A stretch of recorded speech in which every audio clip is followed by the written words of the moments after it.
Dashing through the snow in a one-horse open sleigh, o'er the fields we go, laughing all the way, making spirits bright. What fun it is to ride and sing a sleigh song tonight! Jingle bell, jingle bell, jingle all the way. Oh, what fun it is to ride in a one-horse open sleigh! Jingle bell, jingle bell, jingle all the way. Oh, what fun it is to ride in a horse open sleigh!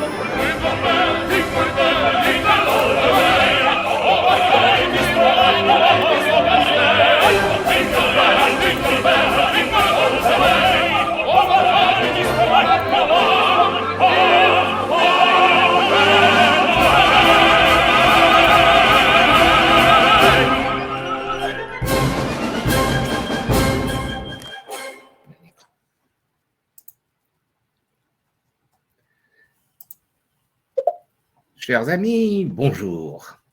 Bonjour à tous. Bonjour Béatrice. Bonjour Thierry. Alors, aujourd'hui, nous allons être un petit peu dépaysés. Bon, ce mois de novembre est un peu gris et ce chant de Noël nous a mis dans l'ambiance de ces fêtes de fin d'année. C'est d'ailleurs un beau chant de Noël, Béatrice. En fait, c'est le concert des Trois ténors qui a eu lieu à Vienne en 1999. Ah oui, et le chant, c'est un vieux chant américain du milieu du 19e siècle. Hein. C'est James Lord Pierpont, si je me souviens bien, qui l'avait composé. C'est devenu quasiment l'emblème de Noël. Alors, nous voilà donc dans ces fêtes. Et en cette fin d'année, il faut absolument se dépayser, trouver des destinations, partir. Et nous avons, parmi nous, 5 conférenciers qui vont vous parler des destinations qui vont accompagner en cette fin d'année. Nous verrons un petit peu quelques images, évidemment, rapides, mais aussi nous entendrons de la musique, car il y a des voyages musicaux. Donc, 5 conférenciers qui viennent, et puis ensuite, on répondra aux questions. Donc, s'il y a des questions, c'est des questions pour les conférenciers, vous les posez à la fin de chaque présentation. Mais pour ce qui est des aspects plus généraux, Alors, on répondra à la fin, et puis à la fin, on parlera un petit peu aussi d'autres activités d'intermède, et enfin, on aura un morceau surprise pour clore notre présentation. Donc, restez bien. Et donc, eh bien, nous allons commencer par partir à Budapest. Vous voyez d'ailleurs ce nouvel an musical à Budapest.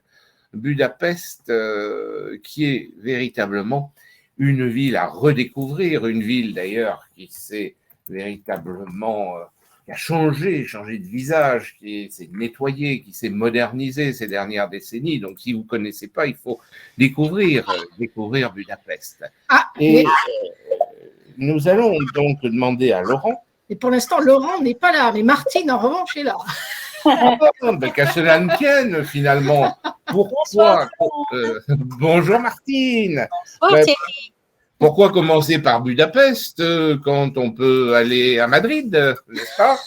Donc, on va vous mettre… Internet voyage beaucoup.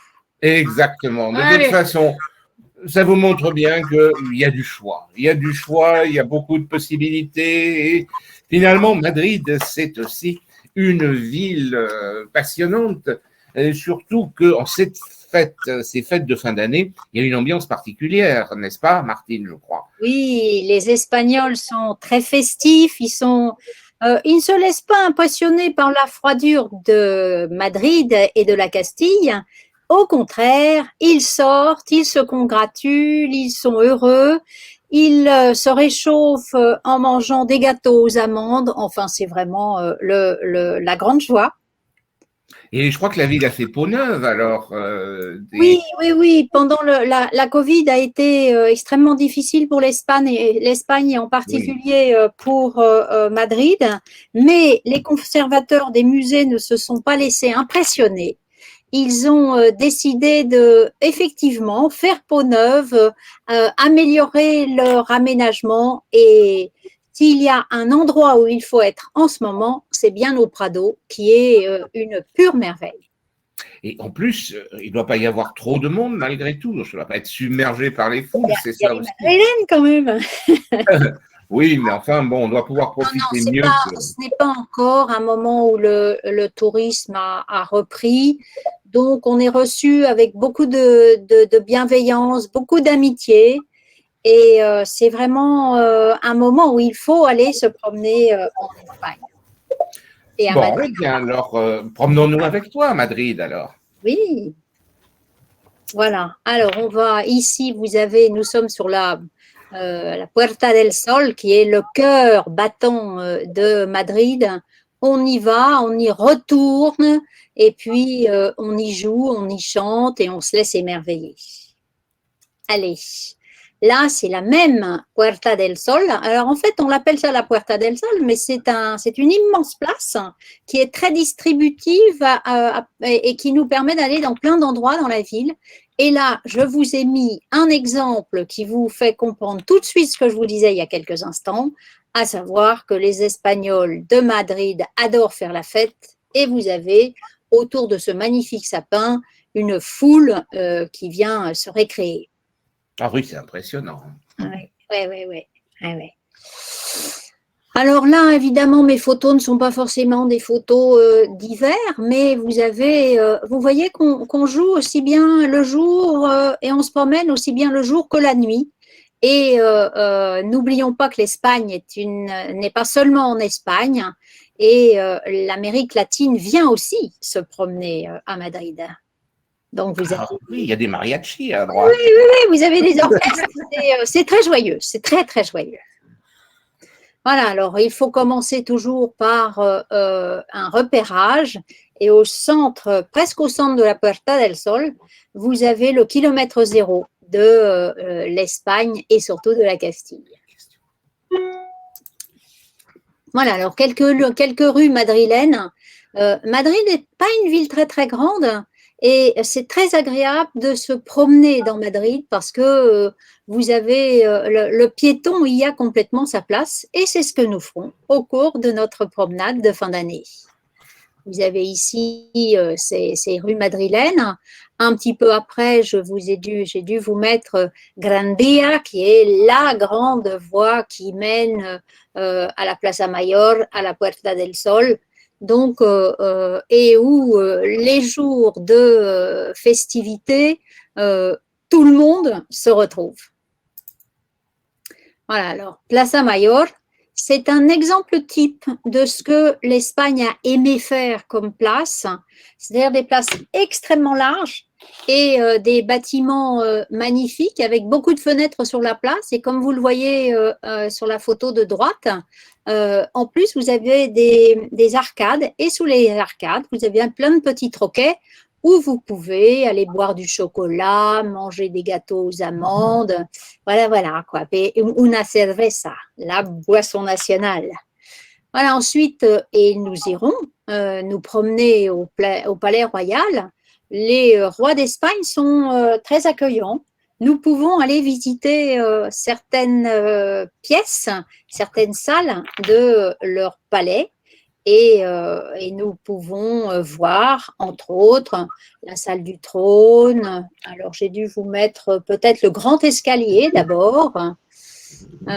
Donc, on va passer à la diapo suivante. Voilà, vous avez le grand escalier avec ses magnifiques éclairages, avec ses grandes fenêtres. Vous avez un petit peu après, nous avons la salle du trône et où le roi et la reine sont installés tout en haut et dans un rouge magnifique et royal, le rouge et or de l'Espagne. Vous avez ici, sur la photo de gauche, non plus le trône, mais un fauteuil que le roi d'Espagne emporte partout où il va et où il fait des grandes réceptions. Ce palais royal est magnifique parce qu'on y a des grandes tentures, en particulier les fameuses tapisseries des Flandres à l'époque où la Flandre appartenait à l'Espagne. Vous avez d'autres tapis qui sont des tapis français, nous verrons tout ça. Et puis, puisqu'on parle de festivités, vous avez un théâtre. Alors, le théâtre se visite. Le théâtre est aussi un lieu où, au moment des fêtes, vous avez des grands concerts, vous avez les grandes pièces classiques.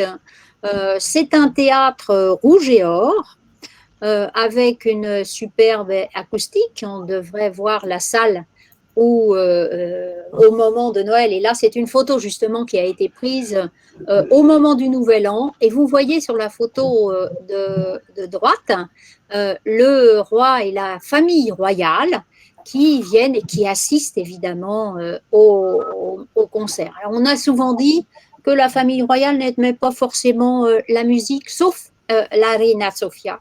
Mais nous aimons la musique et nous vous emmenons régulièrement au spectacle.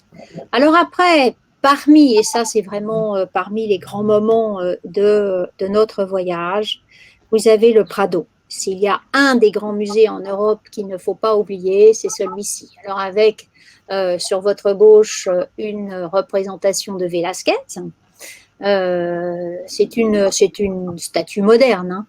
Et le bâtiment est un bâtiment exceptionnel. Alors, pendant la Covid, les expositions ont changé, mais nous restons quand même toujours avec des grandes salles, des grands auteurs. Donc, vous voyez, quand je vous dis que vous avez un grand espace, vous en avez ici un exemple. Ensuite, qui est-ce que nous rencontrons au Prado? Évidemment, Velázquez et entre autres les Minimes que vous avez là au centre de la photo. Ça a été le grand peintre de la famille royale d'Espagne, hein, et c'était un homme exceptionnel dans son art. Vous avez aussi plein d'autres célébrités, dont Goya. Alors ici, on passe du XVIIe au XIXe siècle, peintre à la fois de cour, mais aussi peintre politique. Et puis, parce que la peinture fait partie des goûts des Espagnols, parmi les célébrités, vous allez pouvoir trouver, et je vous en ai mis quelques exemples. Nous pouvons penser, là on va passer à la photo suivante. Nous avons Rembrandt, nous avons Jérôme Bosch, vous avez de très très beaux tableaux et évidemment nous consacrerons un temps magnifique à ce Prado. Mais parmi les autres musées qui sont des incontournables de Madrid, Et je connais des amateurs qui ne vont que pour aller au musée, et une amatrice, moi, par exemple, qui vont uniquement pour aller voir les expositions au musée de la Reina Sofia. Et dans ce musée, vous avez entre autres un tableau incontournable de la peinture du XXe siècle espagnol, et le voici. D'ailleurs, vous voyez, vous avez de nombreux admirateurs. Pendant longtemps, ce bâtiment avait été, pardon, ce tableau avait été conservé à New York. Et puis, une fois que le franquisme a laissé la place à une autre forme de démocratie et surtout une autre forme politique, le tableau de Picasso a pu retrouver le lieu où il a été peint, c'est-à-dire Madrid. Et donc ça fera partie de nos musts, de nos visites. Et puis, vous avez parmi les endroits un petit peu insolites, un peu caractéristiques de cette culture espagnole qui est une culture internationale, cosmopolite, un musée qui a été installé par les grands ascensoristes que sont la maison Thyssen. Et Thyssen a, avec les bénéfices de ses ascenseurs, acheté ce magnifique hôtel particulier qui date du 19e siècle, hein, et il y a installé une grande partie de ses collections, qui sont des collections riches, mais qui tournent. Alors, nous sommes dans ce musée accueillis par deux grands portraits de Juan Carlos et de son épouse Sophie de Grèce, et qui ont beaucoup aidé à ce que la maison Thyssen installe ses collections à Madrid. Et donc, ce sont des collections tout à fait intéressantes. Alors, j'avoue, je suis une grande gourmande devant l'Éternel. Thierry, tu te souviens peut-être que nous mangions des gâteaux autrefois à Rome. Ah, c'est vrai. Oh, ça fait Voilà. un bon petit moment.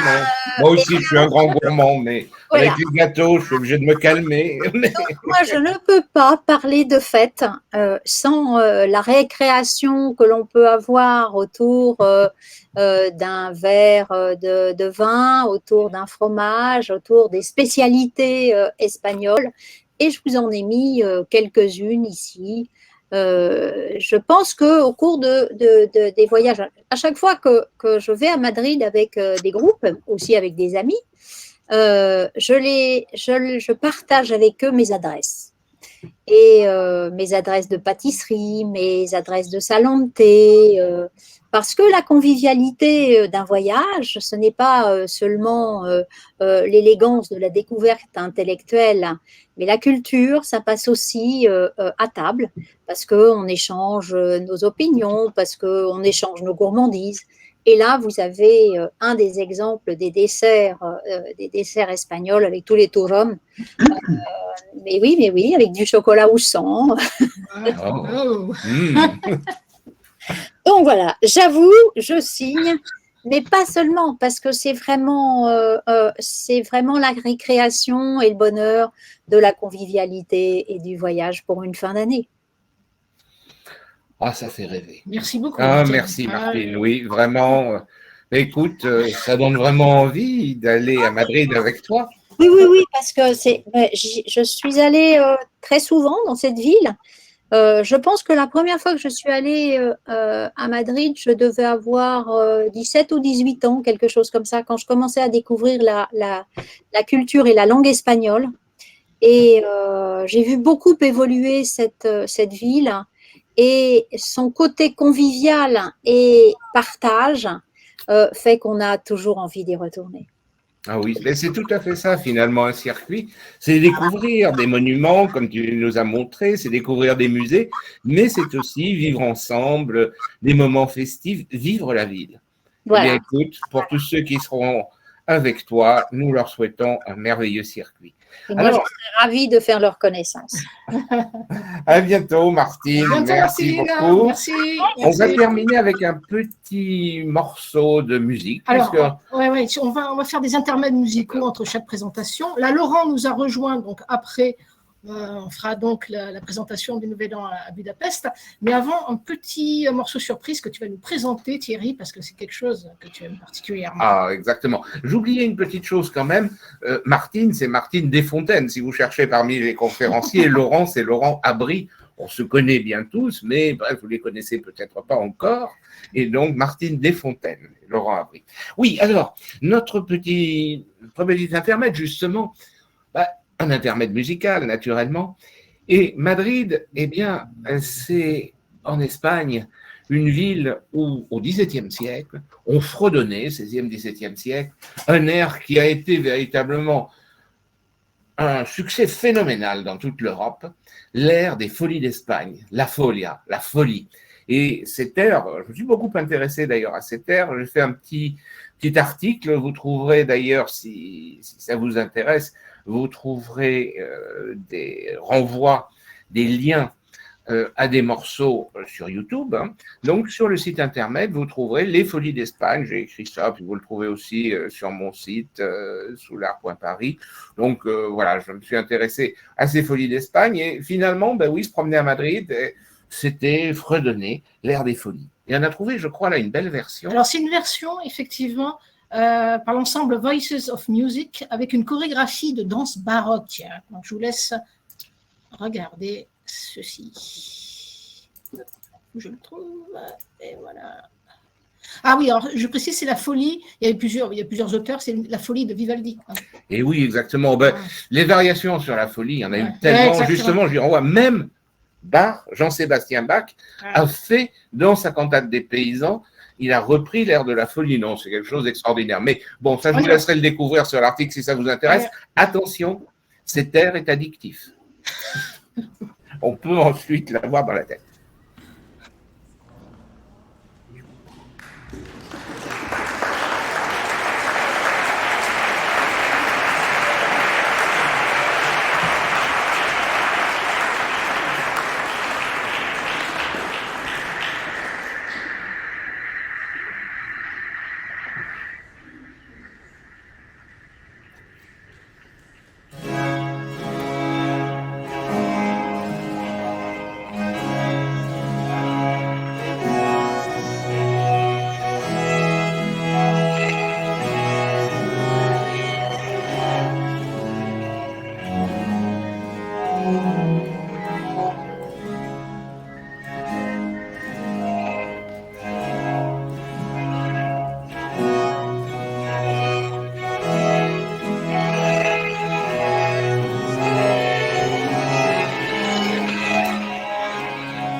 Eh bien oui, on continuerait bien de l'écouter, mais le temps passe et Laurent nous a rejoint, Laurent qui va nous parler de Budapest. On a un petit peu inversé, mais qu'importe.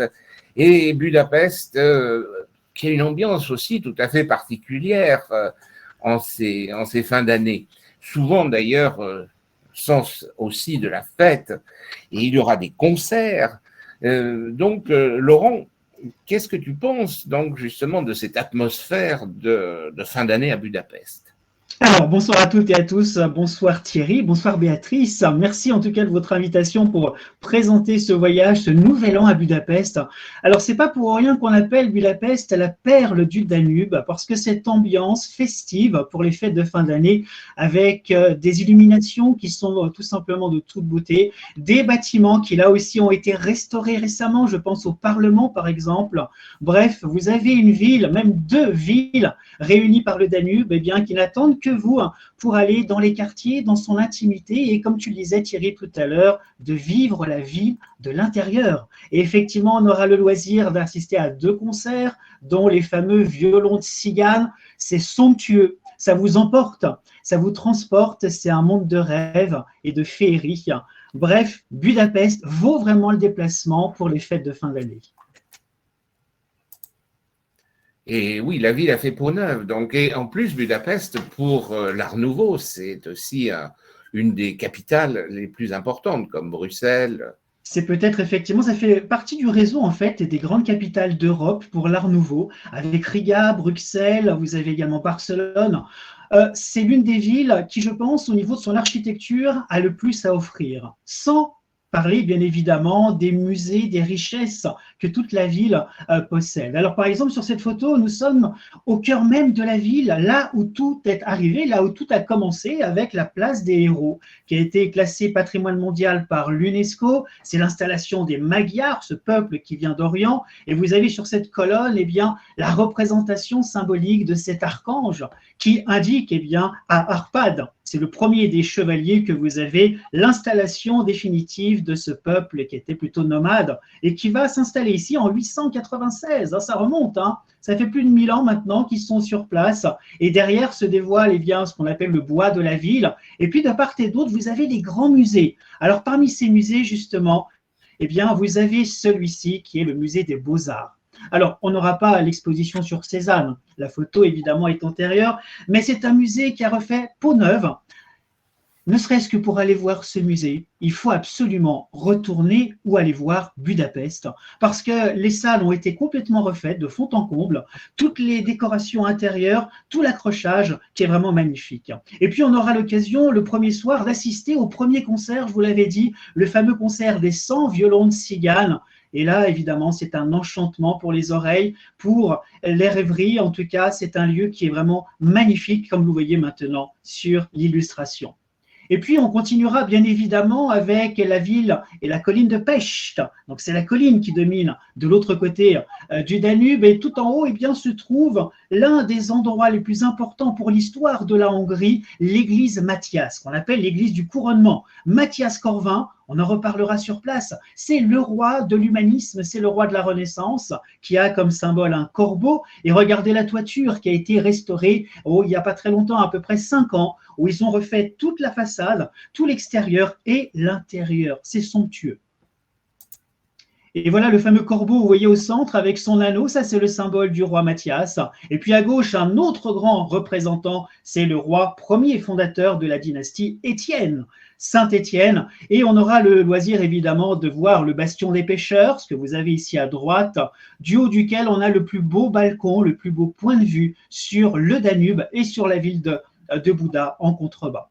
Alors restons sur la colline de Pest parce que nous avons encore eh bien, le château à visiter, le château de Budavar, qui n'a jamais été occupé par les rois de Hongrie, mais qui accueille actuellement ce qu'on appelle la Galerie nationale. C'est un endroit qui est bien évidemment riche en histoire, riche en œuvres d'art, à l'image de la photo suivante, qui va vous permettre eh bien, de découvrir l'intérieur avec cette collection exceptionnelle de rétables, de triptyques, du gothique flamboyant jusqu'à l'art roman bien évidemment, où vous avez la réunification ici eh bien, de tout ce que la Hongrie possède de plus important. La peinture évidemment, celle qui met à l'honneur l'histoire même de la Hongrie.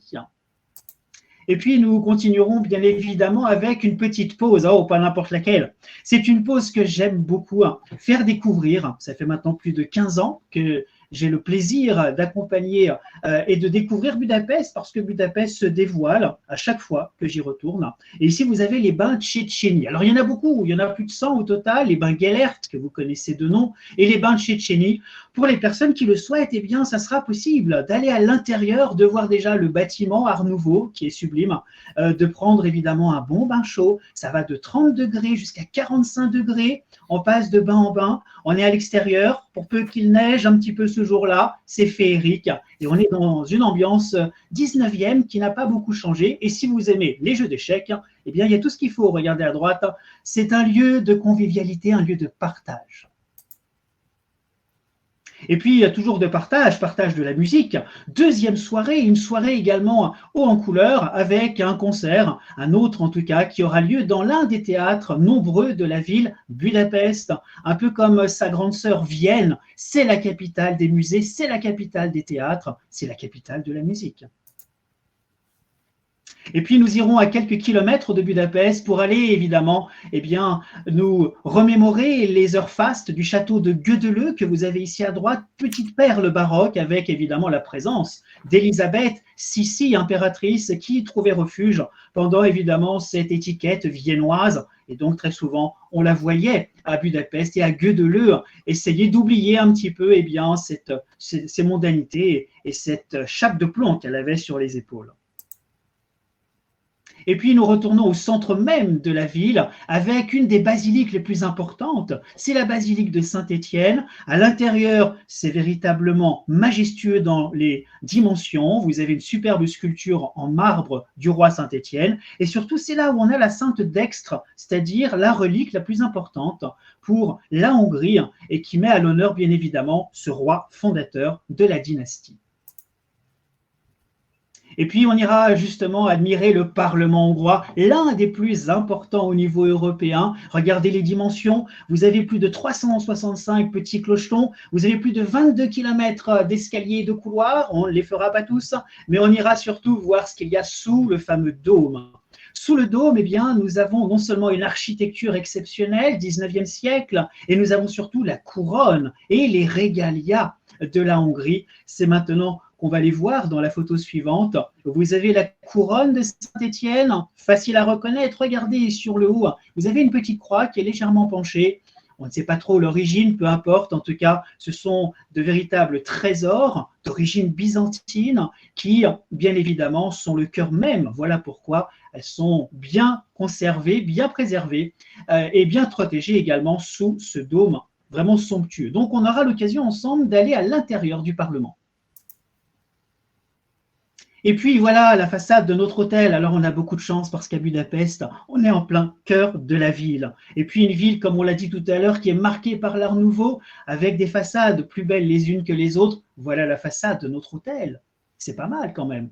Et avec évidemment eh bien, le réveillon, le dîner de réveillon qui aura lieu à l'intérieur dans un très bon restaurant et où on pourra se dire Boldog Ugevet, je prononce à la française, pardonnez-moi, qui veut dire bonne année.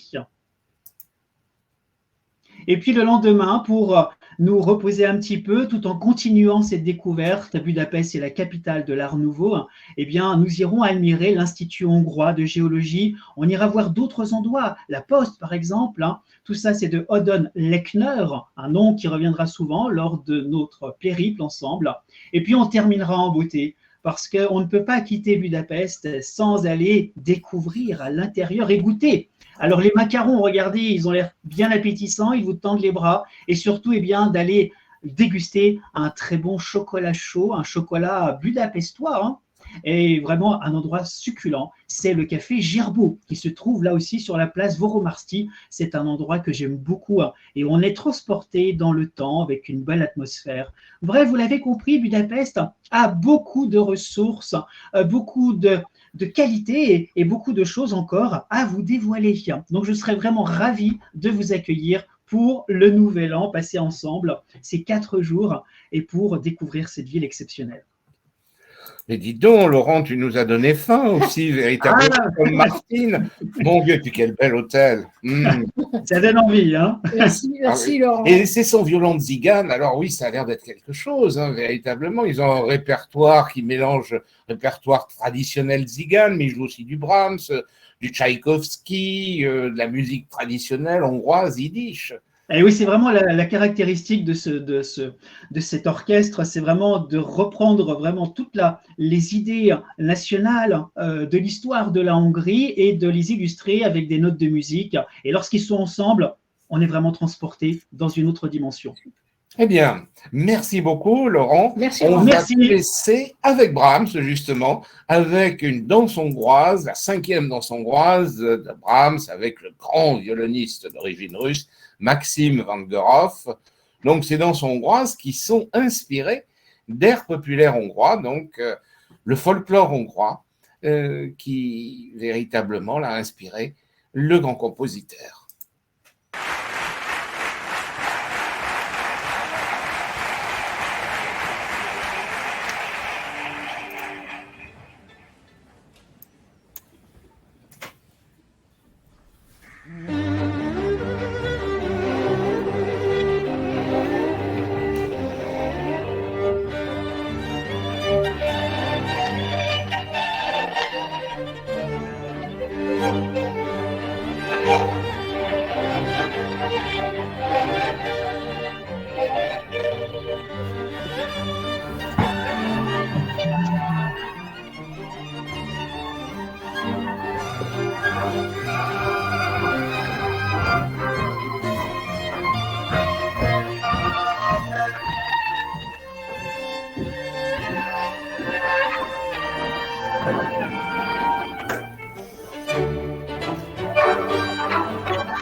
Eh bien, maintenant, nous avons un invité mystère.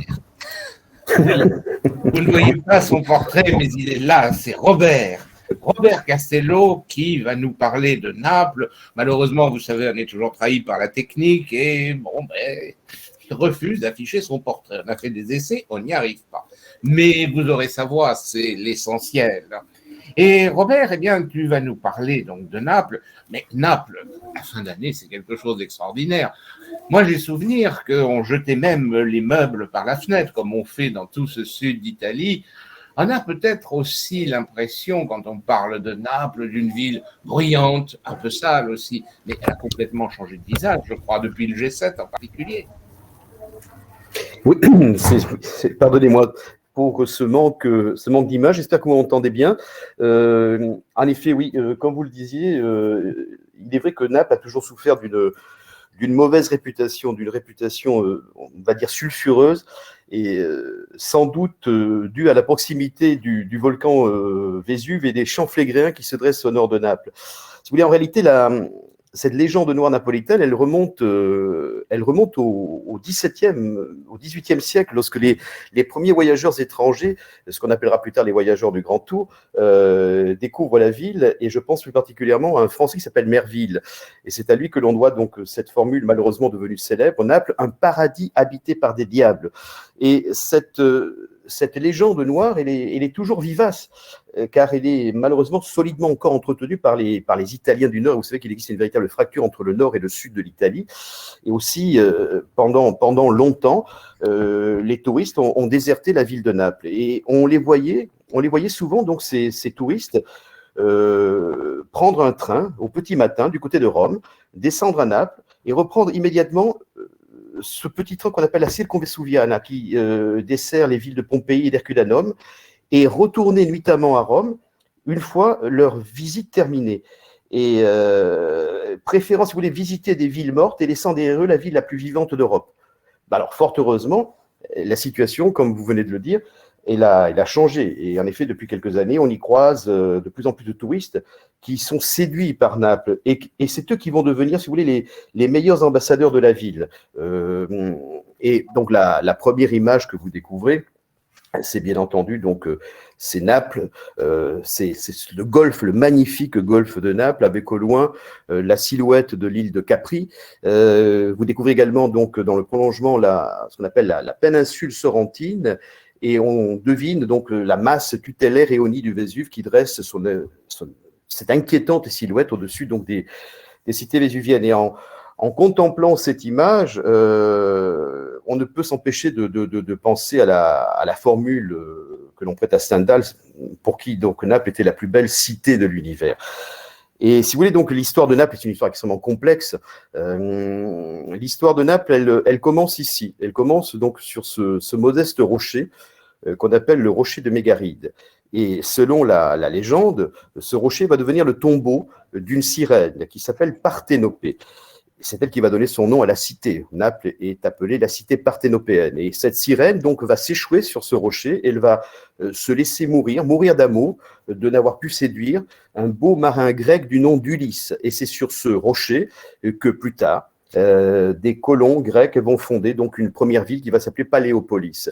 Et c'est sur donc ce rocher qu'un génial gastronome, on a beaucoup parlé de cuisine et de gourmandise au cours de ses présentations, un certain Lucullus, qu'on ne présente plus, qui fut aussi, ne l'oublions pas, un très grand général, puisqu'il est le vainqueur de Mithridate.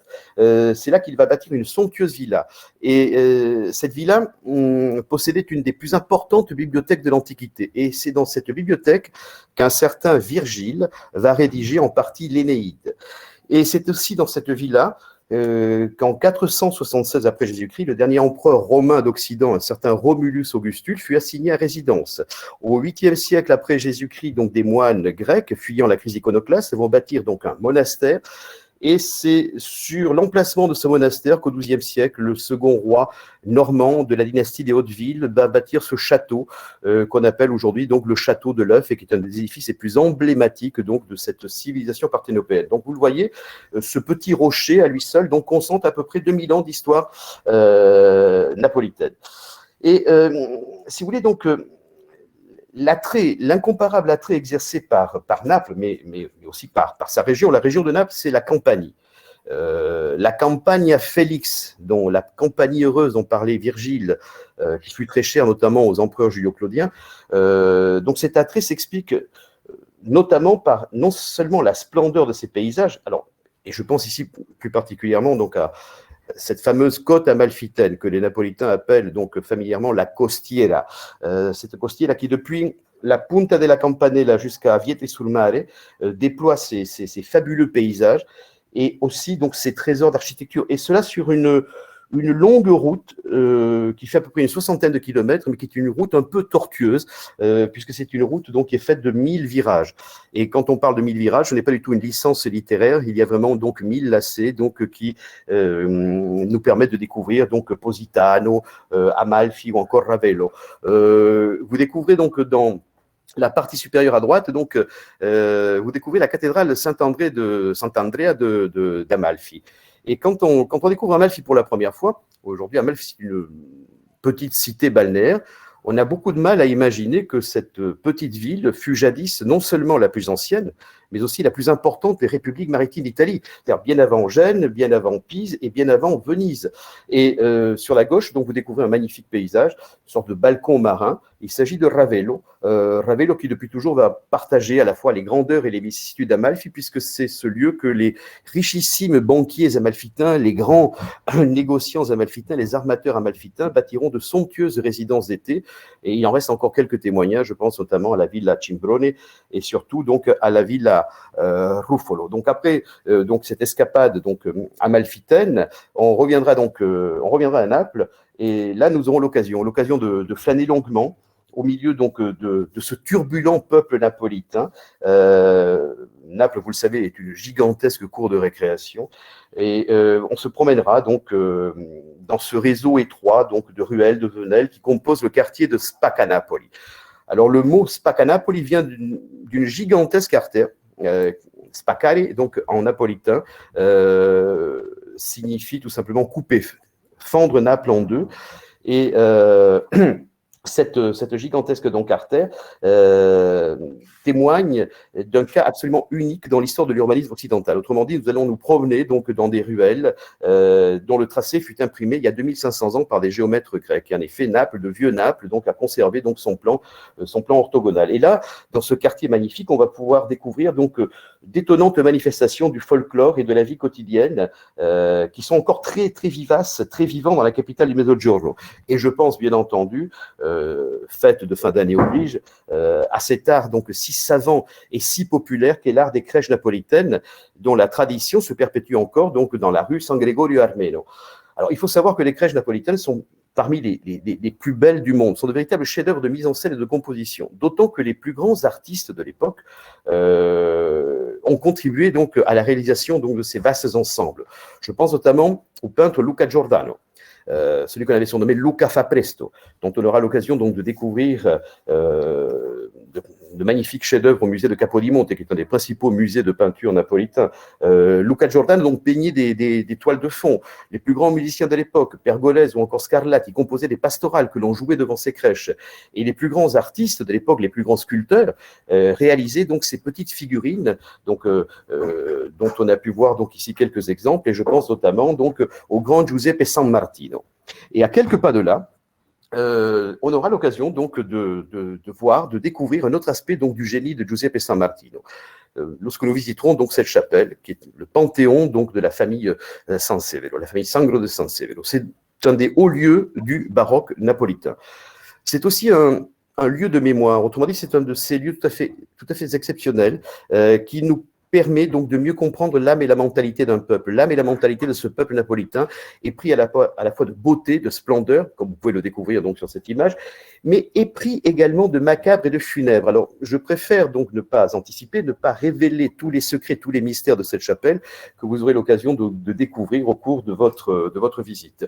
Mais lorsqu'on visitera donc la chapelle Sansevero, vous serez sans doute ébloui par les œuvres qui sont donc présentées. Et en effet, les plus grands sculpteurs de l'époque, les plus grands sculpteurs du XVIIIe siècle, je pense à Giuseppe Antonio Corradini, dont vous avez à gauche donc la fameuse Pudizia, ou encore Francesco Cairolo, qui est un sculpteur génois, qui a réalisé donc Il Disengagno, La Désillusion. Regardez le traitement donc de ce filet. Et je vous rappelle que donc ces œuvres sont toutes taillées dans le marbre, qui est bien sûr la matière la plus difficile à travailler. Donc des œuvres tout à fait éblouissantes, qui sont de véritables donc chefs-d'œuvre donc de virtuosité. Ce sont de véritables tours de force. Mais l'œuvre qui va sans doute retenir donc votre attention, c'est cet admirable donc Christ voilé, réalisé justement par un jeune sculpteur, donc ce fameux Giuseppe San Martino, à qui l'on doit donc ces figurines pour les crèches, et qui curieusement était âgé de 33 ans lorsqu'il réalisa ce marbre pour lequel Canova, lorsqu'il le découvrit, s'écria « Je donnerai volontiers 10 ans de ma vie pour pouvoir réaliser donc un tel chef-d'œuvre ». Alors bien entendu, Naples est une ville sainte. C'est la ville qui possède le plus grand nombre d'églises en Italie après Rome. Dès le XVIe et pendant tout le XVIIe, mais aussi pendant tout le XVIIIe siècle, Naples, pour reprendre la formule consacrée, Naples va se couvrir d'un blanc manteau d'églises. On compte à Naples à peu près 400 et quelques églises, mais aussi un nombre considérable de couvents. Et ces couvents possèdent de somptueux cloîtres. Et le plus célèbre de tous ces cloîtres napolitains, c'est le cloître de Santa Chiara, qui en réalité donc est un cloître gothique. Et vous pouvez le voir avec donc ses arcs à cintre brisé. Un cloître qui date donc du début du XIVe siècle. Et au XVIIIe siècle, donc les Clarisses, soucieuses en finir donc avec ces formes trop austères, trop sévères, vont demander à l'un des plus grands architectes de l'époque, qui s'appelle Domenico Antonio Vaccaro, qui est l'un des maîtres de ce qu'on appelle à Naples le barrocchetto. Le barrocchetto, c'est un baroque tardif, donc le soin d'embellir, le soin de transformer ce cloître, et c'est à lui que l'on doit donc ce magnifique donc décor de majolique, donc c'est terre cuite vernissée qui rappelle un peu les azulejos espagnols, qui recouvre donc tous les bancs de repos et les magnifiques donc piliers octogonaux de ce lieu tout à fait exceptionnel. Un autre cloître tout à fait remarquable, c'est le cloître donc de la Chartreuse de Saint-Martin. Alors, il s'agit bien entendu donc de Saint-Martin de Tours, puisqu'il s'agit encore ici d'une fondation gothique. Et je rappelle que Naples est la ville d'Italie qui possède donc le patrimoine gothique le plus important, tout simplement parce que Naples, pendant plus de 176 ans, fut possession française. Et donc les Angevins vont introduire à Naples donc le style donc gothique qui triomphe alors en France. Et là aussi, au XVIIe siècle, donc les Chartreux vont confier au plus grand architecte de l'époque, le plus grand architecte napolitain qui s'appelle Cosimo Fanzago, donc le soin de transformer, le soin de baroquiser donc ce cloître. Et donc San Martino non seulement offre une vue tout à fait exceptionnelle, puisque nous sommes ici sur ce qu'on appelle les hauteurs du Vomelo, donc une colline qui domine Naples, donc nous aurons l'occasion de découvrir donc Naples dans sa totalité, mais également donc un petit musée tout à fait remarquable qui va donc nous permettre de mieux comprendre donc cette extraordinaire donc histoire napolitaine. Mais, bien entendu, donc, un séjour à Naples ne serait pas complet sans une représentation au théâtre San Carlo. Et vous savez qu'au cours de ce séjour, nous aurons l'occasion d'assister donc à la représentation du Lac des Cygnes. Alors, le San Carlo, c'est un théâtre qui date des années 1737. Et il fut bâti à la demande de Charles III. Charles III qui est le premier Bourbon ayant régné sur ce nouveau royaume qu'on appellera désormais le royaume des deux Siciles. Et tout à l'heure, Martine, lorsqu'il nous a présenté Naples, nous a dit que la famille royale espagnole donc n'aimait pas la musique. Et en effet, il semblerait que ce soit une tradition chez les Bourbons, puisque Charles III, qui avait fait bâtir donc ce magnifique théâtre, était un amateur pour le moins modéré de la chose musicale. Nous savons par le président de Brosse qu'il passait la plupart donc des représentations à dormir. Et une fois devenu roi d'Espagne, puisqu'il va quitter Naples pour monter sur le trône de Madrid, il dira à propos de Farinelli, le fameux castrat napolitain, « Je ne veux de chapon qu'à ma table ». Et donc, c'est dans ce magnifique théâtre que nous pourrons donc assister donc, à cette représentation. Un théâtre donc, qui est non seulement le plus ancien, mais aussi donc l'un des plus vastes d'Italie, plus ancien que la Scala, plus ancien que la Fenice, que nous pourrons assister donc à cette représentation. Et le 31 décembre, vous aurez l'occasion d'assister à un spectacle d'un tout autre genre, d'une toute autre nature. À minuit pile, Naples donc, et sa banlieue, ce qu'on appelle donc le Grand Naples donc s'enflamme et éclate de mille feux. Et les feux d'artifice, vous le savez, font partie depuis longtemps du paysage napolitain. Et aussi de la vie quotidienne locale. Ici, si vous voulez, tous les prétextes sont bons pour les jeux pyrotechniques et pour faire du bruit. Les mariages, les baptêmes, les victoires du club de Naples, la libération d'un camorriste, la venue d'un groupe intermède, que sais-je. Et plus il y a de bruit, plus on fait de bruit, plus c'est la porte chance, plus c'est la porte bonheur. Et donc, à minuit, et pendant de très, très longues minutes, la ville prend des airs de ville bombardée. Mais c'est un bombardement, si vous voulez, festif, un bombardement joyeux et pacifique, que nous serons appelés à participer confortablement installés aux premières loges, si je puis dire. Autrement dit, depuis la terrasse donc de notre hôtel, l'hôtel Oriente, qui offre une vue tout à fait spectaculaire sur Naples et sur le Vésuve, donc qui va donc éclater de mille feux.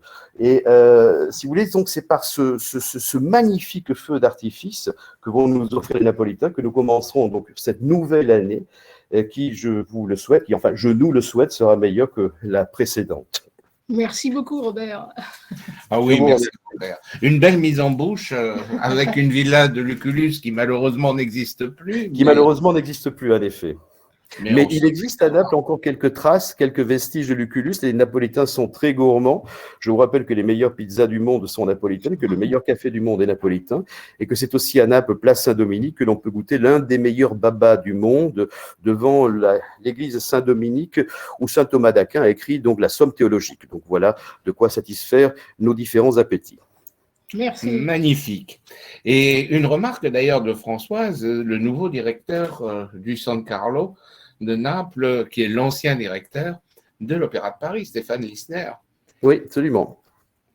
Absolument. Alors, on va faire un petit intermède musical, là aussi. Avec plaisir. Et donc... Alors, oui, on va insister, vous allez avoir la chance d'assister au théâtre San Carlo au Lac des Cygnes. On va voir, pour se mettre en bouche, la scène finale du Lac des Cygnes, la fameuse scène finale, dans une belle chorégraphie, une belle mise en scène de l'American Ballet Theatre. Voilà, mise en bouche, imaginez que vous assistez à ça au San Carlo. Et oui, puis ça évoque pour nous Marius Petipa, ça évoque une princesse, un magicien.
Et voilà, oui, là aussi, on regarderait bien la suite, mais vous irez la voir sur place.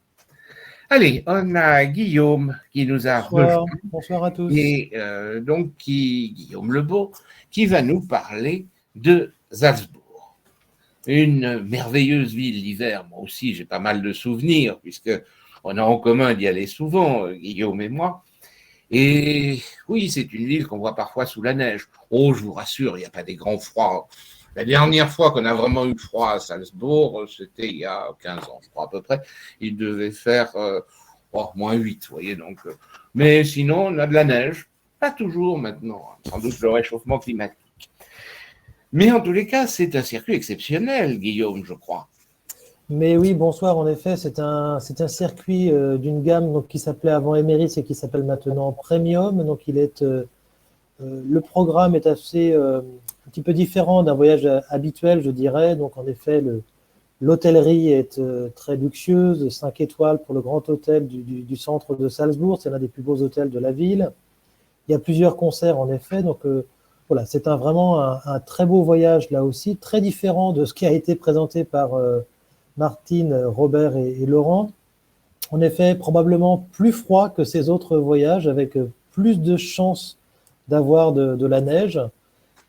Personnellement, je pense plutôt qu'on aura de plus en plus de neige dans les années à venir. On parle plutôt peut-être du dérèglement climatique qui, en général, nous amène, en tout cas, moi ici à Berlin, où j'habite, et en effet, pas mal de neige chaque hiver. Donc, plutôt de la chance d'avoir de la neige à Salzbourg. Alors, Salzbourg, c'est une ville assez ancienne, qui remonte à l'époque des Celtes. Vous connaissez peut-être l'histoire des Celtes avec cette ville importante, de ce village qui s'appelle Hallstatt. Donc, la civilisation de Hallstatt, en fait, c'est juste à côté de Salzbourg. Donc, c'était un bassin culturel important. Et puis, c'est une ville aussi, évidemment, très ancienne, qui était une fondation romaine, où on a commencé à exploiter donc, le sous-sol de Salzbourg, le sel, évidemment, le nom de la ville indique le sous-sol et la richesse principale de la ville. Et puis, bien sûr, ça a été exploité de façon extensive et intensive à partir du XIVe siècle. Et toutes les constructions qu'on va voir à Salzbourg datent plus ou moins de cette époque-là et montrent l'importance, parce que le sel était contrôlé par l'archevêché. Et donc, c'était en effet tout un système de résidence et de défense autour de la ville qui sera construite donc à Salzbourg à partir des années 1300, surtout 1300, et puis par la suite aussi qui vont s'enrichir. Alors, la fin d'année dans les pays germaniques, on va dire, c'est toujours, ils insistent beaucoup sur les décorations. Bien sûr, là, on voit la place principale de Salzbourg décorée, et vous avez toujours un grand sapin, du vin chaud, du Glühwein, évidemment, beaucoup de décorations. Chez les Allemands ou chez les Autrichiens, ça fonctionne de la même façon. il y a des magasins ouverts toute l'année hein, qui vendent de façon continue des décorations de Noël. Donc, en effet, la décoration, les illuminations sont toujours très, très chouettes dans les villes autrichiennes, mais aussi les villes allemandes. Donc là, le programme qu'on a préparé, c'est qu'en effet, on a 4 jours à Salzbourg. On atterrit à Munich, et puis on a à peu près un petit trajet jusqu'à Salzbourg, où on va visiter le premier jour donc, le centre-ville. Le centre-ville, on verra aussi le premier jour un théâtre de marionnettes, le premier jour en arrivant. Et ça, c'est vraiment très intéressant. Ça remonte à peu près au début du XXe siècle, une tradition qui remonte là aussi, qui est une influence italienne. Et ça, c'est vraiment... donc, on verra un très bel opéra donc, dans ce théâtre de marionnettes. Alors, ensuite, on a évidemment d'autres choses à voir. Le deuxième jour, on visitera aussi le centre-ville de Salzbourg. Alors, en général, il fait froid. Alors, on peut voir sur la diapositive suivante, en effet, une tradition, on va dire, importante des pays germaniques, qui est en effet le café couronne.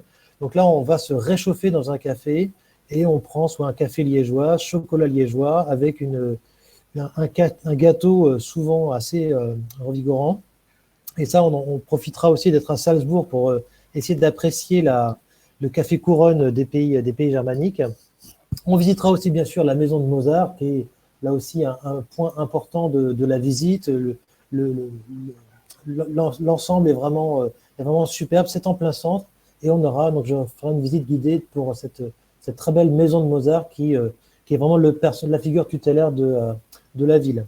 Le soir, on aura donc du 31, on aura donc un concert, une deuxième spectacle, on va dire le lendemain, donc un concert dans cette grande résidence qu'on appelle la Hohen-Salzbourg, donc ça veut dire le Haut-Salzbourg, donc c'est une résidence défensive organisée et construite par l'archevêché pour construire et défendre cette ville et surtout cet or blanc qui était le sel et qui apportait énormément d'argent à la ville. Donc il y a une grande forteresse très bien défendue, et donc à l'intérieur on aura un concert de musique de chambre. Vous voyez, la salle est tout à fait conviviale avec ce parquet et ces planchers et ce parquetage sur les murs qui sont vraiment exceptionnels. Donc là, un très très beau concert au 31 au soir dans la salle principale de la résidence. Et ensuite, on aura un dîner de gala, un dîner dans une salle attenante qui nous permettra aussi de voir un panorama sur toute la ville de Salzbourg. Donc ça, c'est très sympa. Et le lendemain, donc, on va visiter aussi les églises de Salzbourg. Il y a beaucoup d'églises baroques. En fait, Salzbourg a été une ville assez endormie jusqu'au XVIIIe siècle au niveau de l'architecture. Et puis, un certain Dietrich von Rittenau, qui était le grand archevêque de cette époque-là, il a décidé de transformer sa ville, qui était probablement un petit peu à la traîne sur le point de vue architectural. Et tout ce que l'on va voir à peu près à Salzbourg, 80% de la ville, on le lui doit. Il a fait il a baroquisé énormément d'églises, il a baroquisé sa propre résidence, et l'ensemble des rues comportent comme la maison de Mozart par exemple, ont été construites. Donc à partir de cette époque-là, il a changé l'urbanisme de la ville avec encore une fois, ces capitaux qui étaient apportés par ce sel extrêmement présent et très facile à exploiter à Salzbourg. Ensuite, on va voir évidemment le lendemain, donc ça c'est le 31. Le lendemain, on va ensuite se diriger vers Bad Ischl. Bad Ischl, qui est une ville à quelques kilomètres un petit village, en fait, une petite ville à quelques kilomètres de Salzbourg, à l'est de la ville, alors qui est connue pour évidemment être une sorte comme son nom l'indique, Bad, c'est en général les adjectifs qui sont ajoutés au 19e pour des établissements thermaux.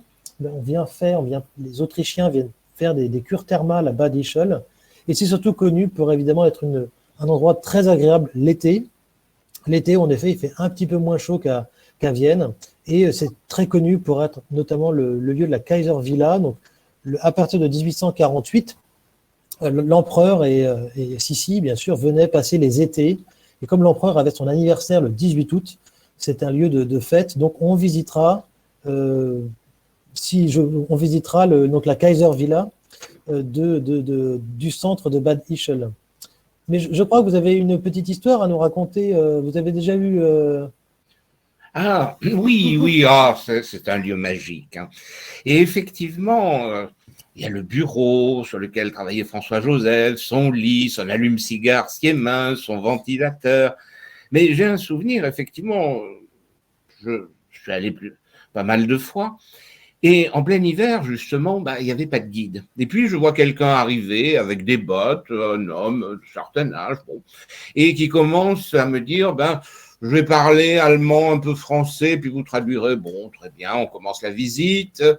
Et il s'arrête devant des photos et il dit, mon arrière-grand-père, François-Joseph, mon arrière-grand-mère, Elisabeth, c'était le propriétaire et héritier Marcus Salvator Habsbourg-Lothringen. C'est vrai que c'est un moment tout à fait extraordinaire. Et depuis quelques fois, on le voit, ça dépend s'il a quelqu'un sur place ou pas. Puis bon, il a un certain âge, donc Oui, pas parce que forcément envie de... la Kaiser Villa est toujours la possession de la famille des Habsbourg, c'est ça. C'est une des rares maisons ou châteaux qui est encore en leur possession. Ah oui, c'est fascinant, il y a une ambiance, hein. Il y a même aussi une petite chapelle, le mouchoir imprégné de sang, de Sissi, et oui, la tragédie donc de l'assassinat. Enfin, c'est vraiment un lieu de mémoire et un lieu de charme aussi, hein. On pratique beaucoup les reliques chez les Habsbourg. On le voit à Vienne notamment. Oui, merci pour cette petite anecdote. J'espère que si on le voit, on lui passera votre bonjour. Et puis enfin, pour terminer la visite après Bad Ischl, on va passer quelque temps peut-être pour un autre café couronne à Sankt Wolfgang, qui est juste à côté de Bad Ischl.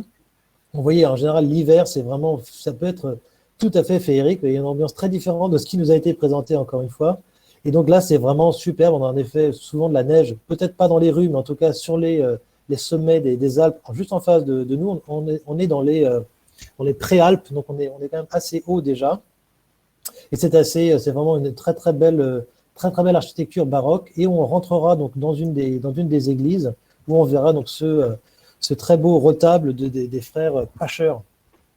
Juste à droite, là, c'est une petite aquarelle de 1910, mais c'est un superbe pièce de l'art baroque. On verra tout ça ensemble. Et puis enfin, on terminera Juste un petit conseil, Guillaume, n'oubliez pas, à côté, am Weißen Rössel, l'auberge du Cheval Blanc. C'est là où il faut aller prendre le café. Et on va aller prendre le café couronne. C'est au programme, en effet, j'ai oublié de le mentionner. C'est une auberge juste à côté, mais c'est une célèbre institution, en effet, le Cheval Blanc. Oui. Et puis enfin, le 1er janvier, on finira donc la journée avec le concert du Nouvel An, dans une salle très célèbre qui est très très très grande. Je crois qu'elle fait presque 100 mètres de large, en tout cas avec les coulisses comprises. C'est vraiment très très grand. Grosse Spielhaus donc dans Salzbourg. Et donc on aura un très très beau concert ici avec la 5e de Beethoven. On aura aussi la 9e de Dvorak. Donc ça c'est avec un très bon soliste qui est très très très montant. Donc on aura la chance de voir ça et je pense qu'on commencera l'année en tout cas sur un très bon départ. Et puis enfin on termine le 2 janvier. Le 2 janvier, on aura l'occasion donc de visiter de façon à proprement parler la résidence, donc la partie haute de la ville. Donc là, on fera encore l'histoire, à la fois ce sur quoi j'insiste en général, moi qui habite en Allemagne, allant souvent en Autriche, sur cette histoire européenne importante des oppositions entre les Habsbourg et les Hohenzollern. Et ça, c'est vraiment important pour la situation actuelle en Europe. Pourquoi l'Autriche est un si petit pays aujourd'hui, alors qu'elle a été vraiment au centre de l'Europe pendant de nombreux siècles. Donc on essaiera d'expliquer un petit peu les raisons de ces changements et pourquoi aussi au niveau ce qu'on appelle le concert européen aujourd'hui, les dialogues européens, l'Autriche pèse aussi peu. Et donc là, il y a beaucoup de cette question de la Mitteleuropa dont on peut vraiment parler, essayer d'expliquer un petit peu cette nostalgie très très forte en Autriche de cet empire qui a vraiment disparu et qui reste très très fortement ancré dans les mémoires de tous les Autrichiens. Donc on parlera de tout ça pendant ces 4 jours qui, j'espère, vous accompagner. Et donc en tout cas, ça fera plaisir à vous accompagner. Merci beaucoup, Guillaume. Ah oui, merci à tous. Il y a des moments forts d'ailleurs. Je pense en particulier le dîner dans la forteresse, au Hohensalzbourg, le concert, c'est un lieu extraordinaire, hein, Non, véritablement. tout à fait, le lieu est vraiment très évocateur et la table est très bien garnie, donc ça, on a vraiment et les verres bien remplis, donc on n'aura pas Oui. on n'aura pas de problème. À côté, il y a les appartements là qui sont aussi une pièce unique, hein, du début du XVIe siècle, de l'archevêque. Il y a un décor entièrement d'or, de cuir, de sculpture. Enfin, c'est superbe. Non, le sel a été très bien exploité et voilà des gens qui ont bien su faire fructifier le capital sur lequel ils étaient assis. Ah oui. Et c'est Napoléon finalement qui a mis fin à la domination des archevêques. Et oui, en 1803, oui, il a supprimé ces privilèges. Et puis ensuite, ça a été récupéré par l'Empire même. Et c'était les archevêques qui possédaient l'exploitation et les privilèges de l'exploitation du sel. Tout à fait. Mais ce qui est fascinant, enfin, je pense que tu as le même sentiment à chaque fois qu'on y revient, c'est que la ville finalement a très peu changé. C'est assez unique d'avoir une ville qui a un Salzbourg moderne, évidemment, vers la gare, etc. Mais ce centre, on a l'impression… Le centre a en effet très peu changé. C'est les petites rues, j'ose pas dire médiévales, hein, plutôt baroques. Oui, on a c'est plutôt ça, l'impression d'être dans les années 1780. Hein. à l'époque de Mozart. Ouais, tout à fait à l'époque de Mozart. Ouais. Ah oui. Eh bien, merci. Alors, on va faire un petit intermède musical. C'est le moment de notre petite surprise. Ah oui, c'est la petite surprise. Pour se mettre en bouche, puisque vous aurez la chance dans la grande salle des festivals d'assister notamment à la 9e symphonie de Dvorak, on vous propose une 9e symphonie un peu mystère. Qui décoiffe aussi. Qui décoiffe. À tous les sens du terme, Voilà. d'ailleurs. Vous verrez aussi, il y a la brève apparition d'un homme en blanc, Ouais. et puis il y a un chef. Et le chef, qui est-ce? Qui est-ce, exactement? Ouais. Petite devinette. Voilà, c'est notre petit quiz.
Oui, eh bien oui, c'est Claire qui a trouvé. Bravo. Bravo. Alors, c'était Gustavo Dudamel. Et vous savez que Gustavo Dudamel, il est en France maintenant. Qu'est-ce qu'il dirige? Il est directeur musical de quel orchestre? Est-ce que vous le savez? Depuis août, il est directeur musical de l'Orchestre national de l'Opéra de Paris. Il reste quand même directeur musical de la Philharmonie de Los Angeles, mais il est assez, il est assez dynamique pour assurer la direction des deux. Ah oui, c'est un personnage hors du commun. D'ailleurs, il y a toute une série qui l'a inspiré. Hein. On en est à la 4e ou 5e saison, je ne sais plus, Mozart in the Jungle. Ah oui, mais c'est vrai qu'on aurait pu aussi poser la question, quelle série s'est inspirée de Gustavo Dudamel? Il faut avancer. On pourrait aussi parler de Dvorak et de cette symphonie et le rapport avec le Nouveau Monde. Là, ça nous amènerait en Amérique. Mais bon, c'est un peu loin pour aujourd'hui. Alors, on va saluer donc Catherine Van der Haag qui nous a rejoints et qui, elle, se trouve en Belgique où elle rêve de vous amener pour 2 voyages. Il y a 2 circuits, il y a Bruges et il y a Bruxelles. Donc, vous voyez, Noël et le Nouvel An. Donc, vous pouvez faire 2 circuits avec elle et c'est aussi l'occasion véritablement de découvrir Là, Bruges, par exemple, loin des grandes foules de l'été, il y a un charme particulier. Et en plus, Catherine, véritablement, a des liens très forts avec ces deux villes, je crois. Bonjour Catherine, raconte-nous. Bonjour Catherine. Oui, bonsoir Thierry, bonsoir Béatrice, bonsoir à tout le monde, merci d'être en direct avec nous ce soir. Ça fait toujours plaisir de communiquer directement avec vous et surtout de vous présenter ces festivités pour la fin 2021. Alors, pour répondre à ta question, Thierry, effectivement, j'ai un lien particulier avec ces deux villes, puisque d'une part, je suis bruxelloise, et que du côté paternel, nous sommes de Flandre occidentale. Donc, on a la famille entre Courtrai, Fur, Bruges, jusqu'à Gand. Voilà, donc c'est aussi lié à mon enfance de passer beaucoup de temps dans ces régions-là. Eh oui, et puis, ce sont des villes qui ont un lien avec la France, puisque à un moment, les ducs de Bourgogne étaient aussi, par mariage, sous les Valois, étaient ducs en Flandre, et c'est le moment d'ailleurs de l'apogée, en quelque sorte. Et puis, le lien avec l'Italie, hein, avec les cités italiennes. Donc, tu vas nous parler, pour Bruges en particulier, de cela. Et à Bruxelles, on va aller faire un tour avec l'Art Nouveau, je crois. Oui, alors on va voir ça un petit peu en détail, rapidement, puisque c'est une petite présentation sur ces 2 séjours de 4 jours, d'une part le Noël à Bruges et puis ensuite les fêtes de Nouvel An à Bruxelles. Alors c'est vrai que l'histoire de la Belgique peut sembler être parfois un petit peu chaotique, hein, c'est le fait qu'on soit peut-être entre les deux grands empires royaumes, donc la France et l'empire germanique.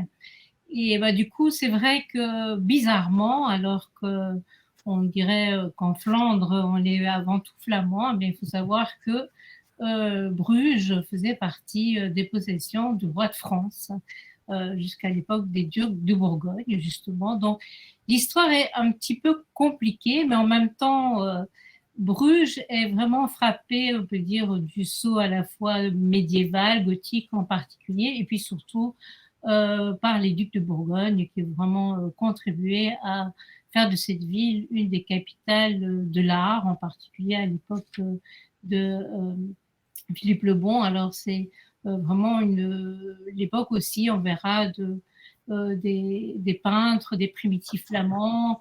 C'est l'époque des grandes constructions gothiques. Alors, il faut savoir que, avant de parler plus en avant de Bruges, que Bruges n'a pas été la capitale.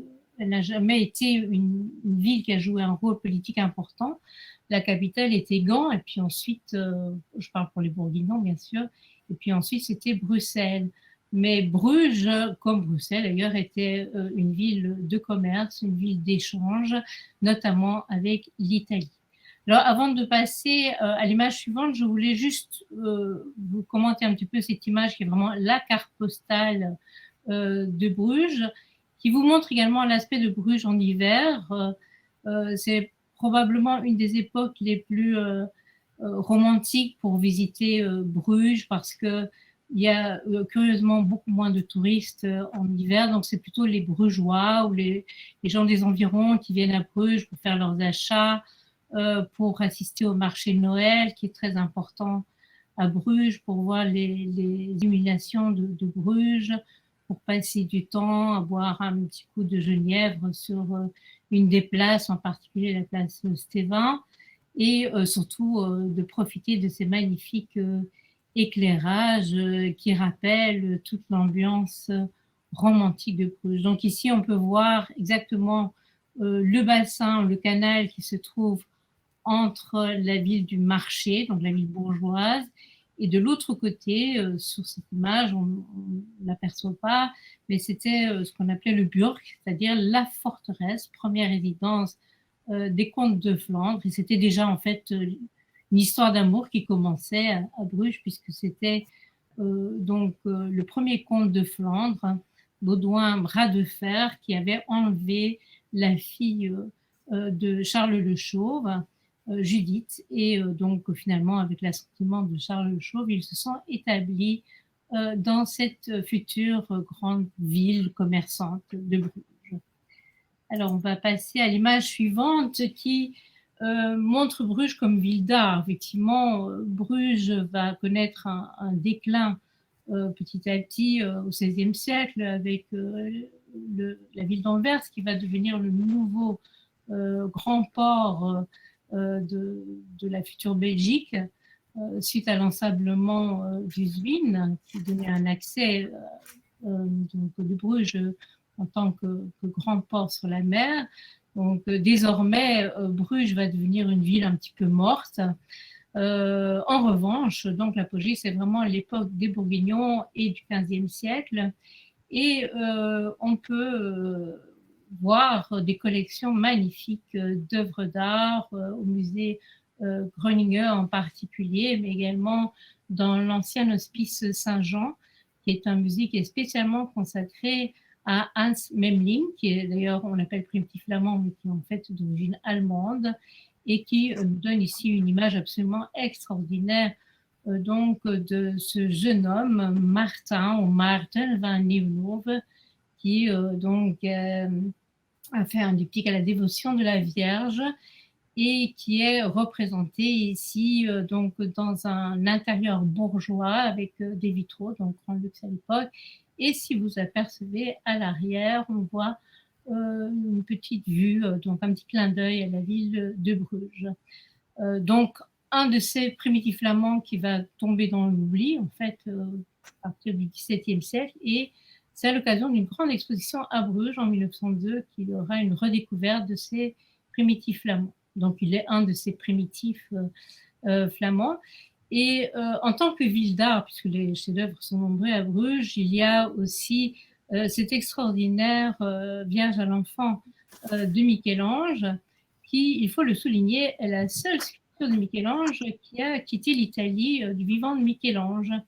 Et cela, c'est en fait dû au fait que cette statue avait été commandée par des Siennois, les Piccolomini, et on raconte qu'ils ont refusé l'œuvre parce qu'elle ne leur plaisait pas, notamment qu'ils trouvaient que la nudité de l'enfant Jésus était un petit peu choquante.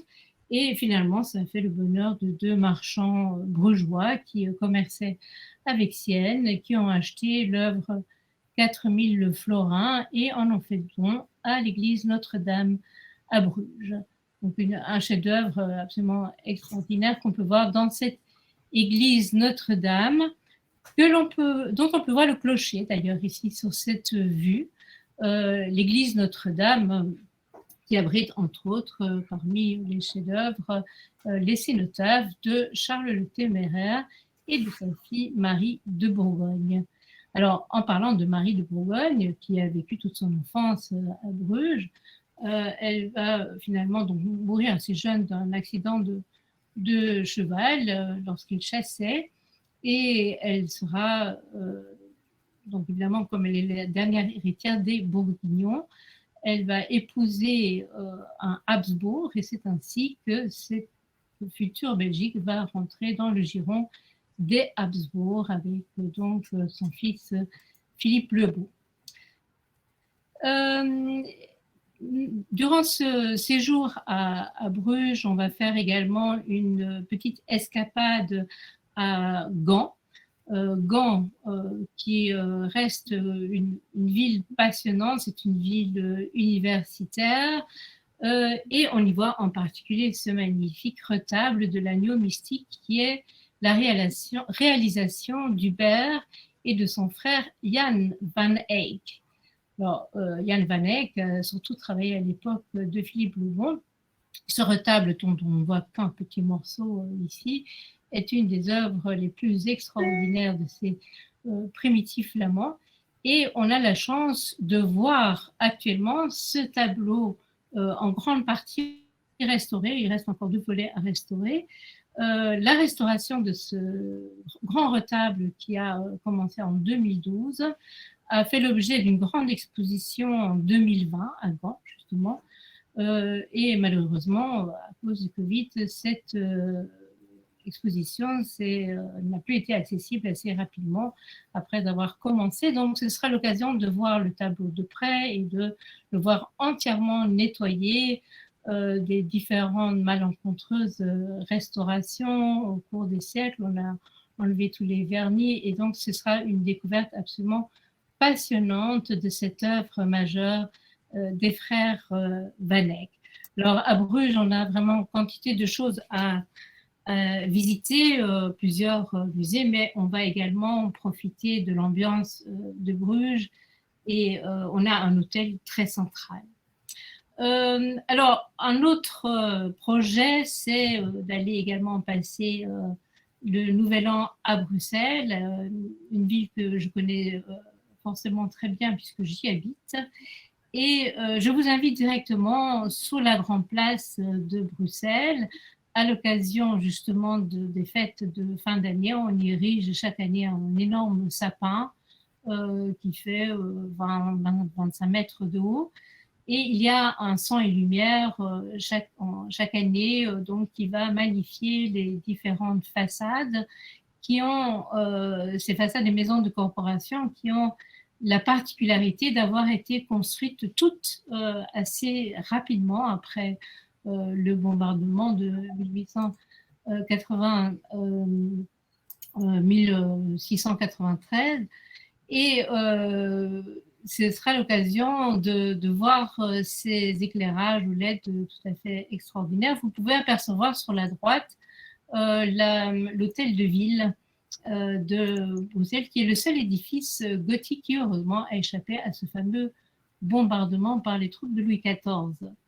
Alors, sur l'image suivante, on peut voir que Bruxelles est une ville relativement étendue, avec une ville basse, hein, donc au loin vous pouvez apercevoir la flèche de l'hôtel de ville sur laquelle trône l'archange Saint-Michel, qui est le patron de la ville de Bruxelles. Et nous nous trouvons sur la gauche de cette diapositive sur le Mont des Arts, qui est aussi tout près de la place Royale, d'où on peut avoir donc une vue sur cette ville basse et cette ville haute, donc le pouvoir et l'endroit du marché autour de l'hôtel de ville. Alors en avant-plan, on peut voir une œuvre, si on peut retourner sur la dia précédente, une œuvre donc de Calder qui était exposée sur le plateau du Heysel lors de l'exposition universelle 58. Et sur la droite de la diapositive, on peut voir tous les styles architecturaux qui se télescopent à Bruxelles, avec en avant-plan Charles de Lorraine, gouverneur pour les Habsbourg au XVIIIe siècle, et donc le début de l'Art Nouveau, donc en cette fin du XIXe siècle.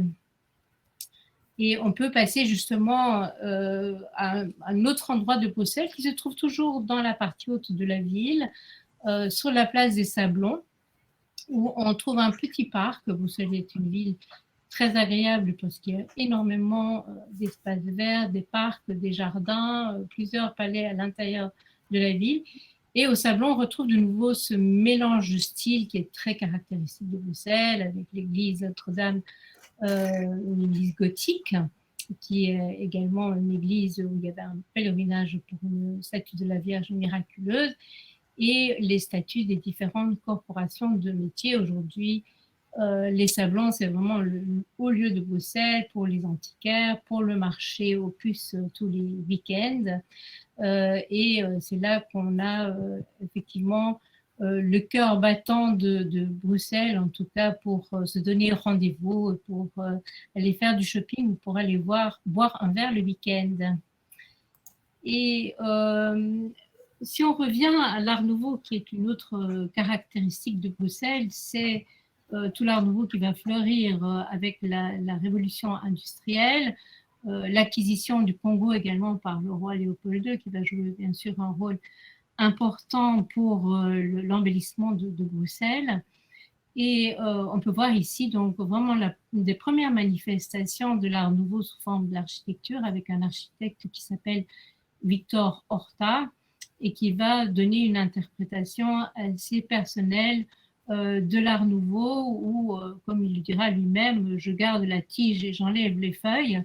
Et on voit ces façades très très épurées et qui vont en même temps révolutionné complètement toute la maison bourgeoise bruxelloise. Donc les exemples sont nombreux. On fera bien sûr une balade Art Nouveau pendant ce séjour à Bruxelles et on ira voir la maison personnelle et l'atelier de Victor Horta.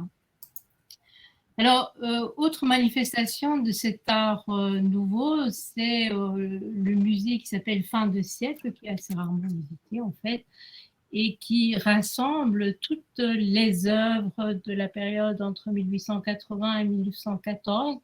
Donc, c'est vraiment l'avant-garde belge qui montre que Bruxelles a été à un moment très très lié à Paris, mais également à Vienne, donc le mouvement de sécession en particulier, auquel était attaché cet artiste qui s'appelle Fernand Knoff, un symboliste dont l'œuvre montre un caractère assez énigmatique, qui montre ce caractère androgyne, qui est un autoportrait, et il le montre donc avec sa sœur Marguerite, qui était sa muse inaccessible, qui en même temps se singe l'image de la femme dévorant. Donc un artiste parmi tant d'autres qu'on peut retrouver dans ce musée Fin de siècle, qui est annexe au musée d'art ancien, où on trouve de nouveau des primitifs flamands, Bruegel, Rubens, Van Dyck.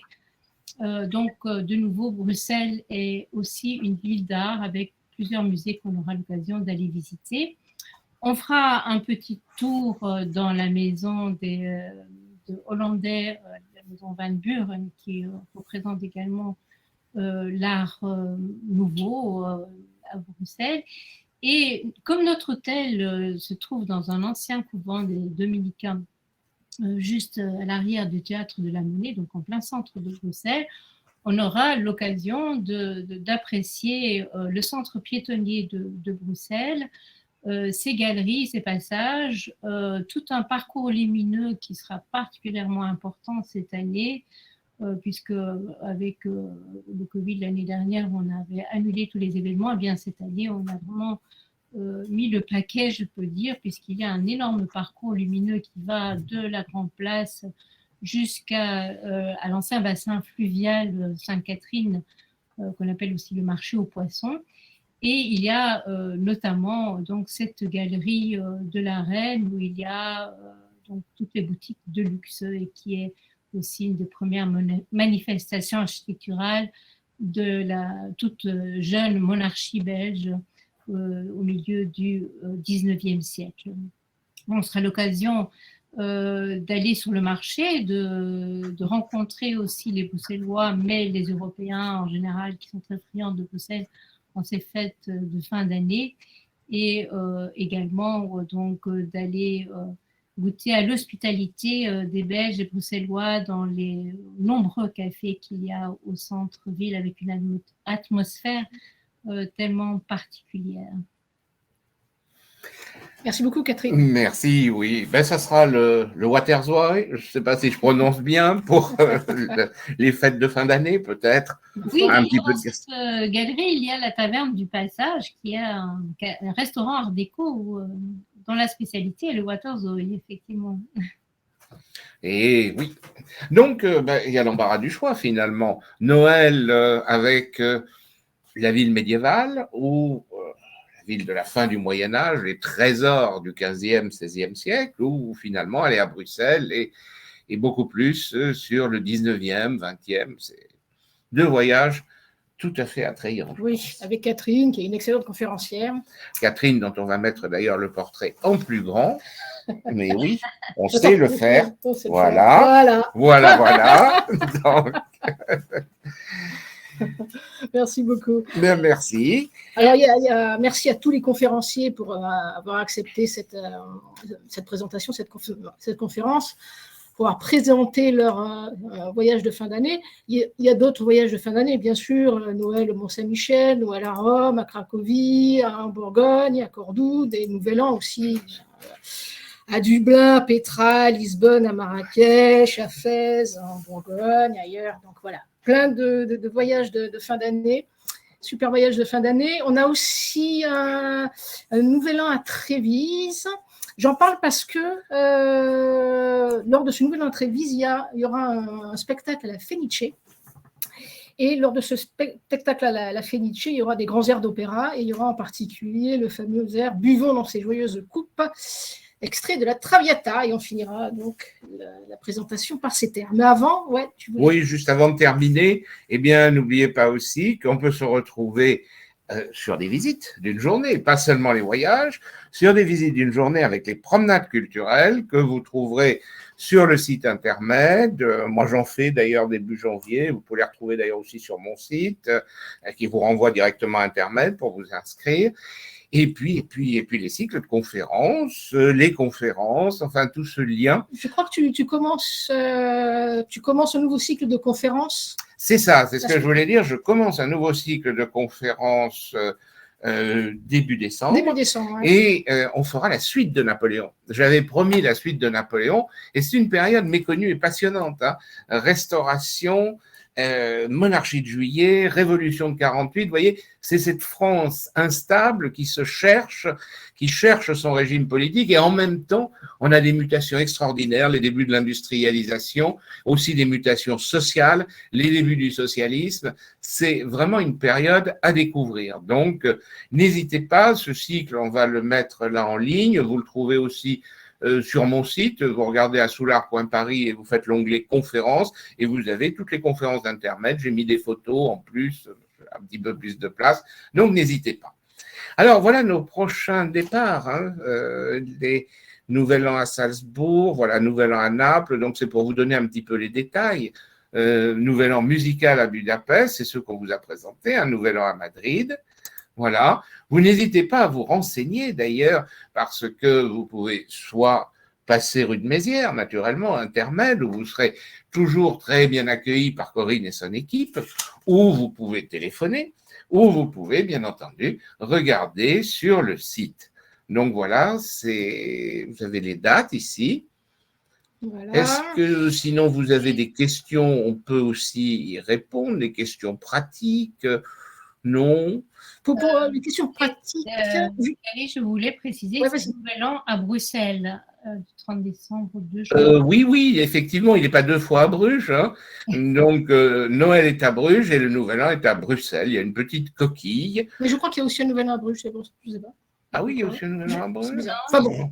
Bon, en tout cas, pour aller avec Catherine, c'est d'abord Bruges et ensuite vous repartez avec elle à Bruxelles. Elle vous attend, elle est sur place. Oui, je vous attends.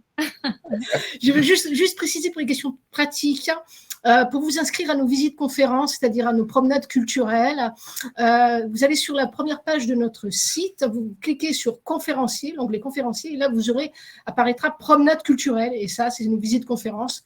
Il y en a plein de joyeuses visites conférences, de promenades culturelles qui vous attendent à partir du mois de janvier notamment. Voilà.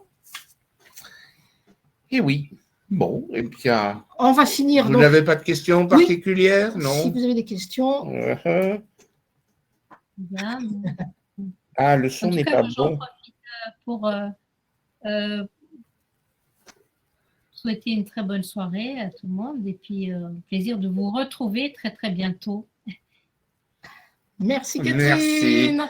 Oui, le son est peut-être un peu, effectivement, mais c'est difficile parce que, si vous voulez, le problème, c'est qu'on est plusieurs à intervenir. Alors, bon, il y a peut-être des aspects techniques à améliorer, mais bon, on essaiera comme ça. C'est le moyen de se parler, de garder le contact, de vous tenir au courant de ce que l'on fait, des beaux circuits qui se préparent et de toutes les activités très nombreuses d'Internet.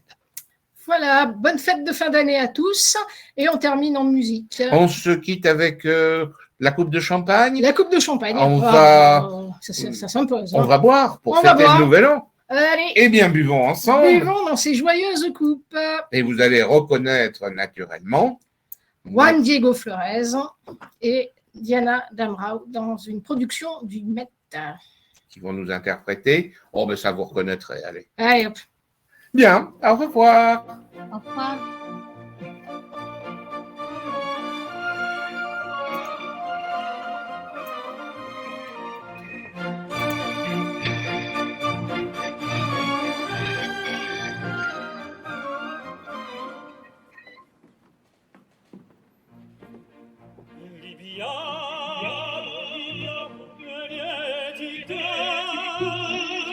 la bellezza in fiore, e la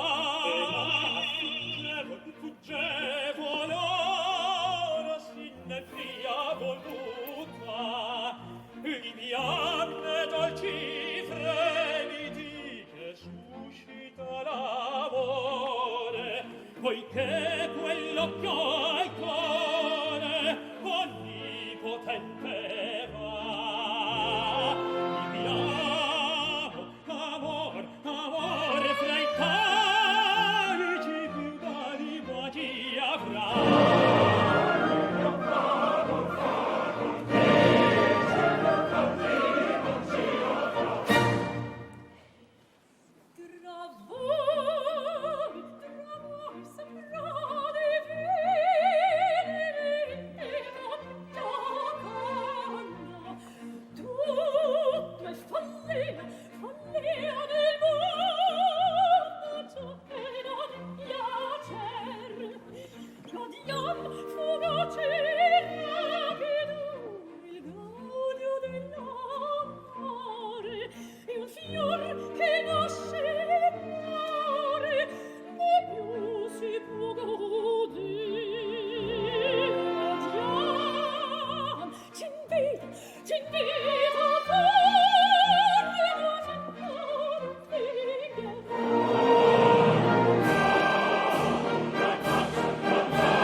Distinto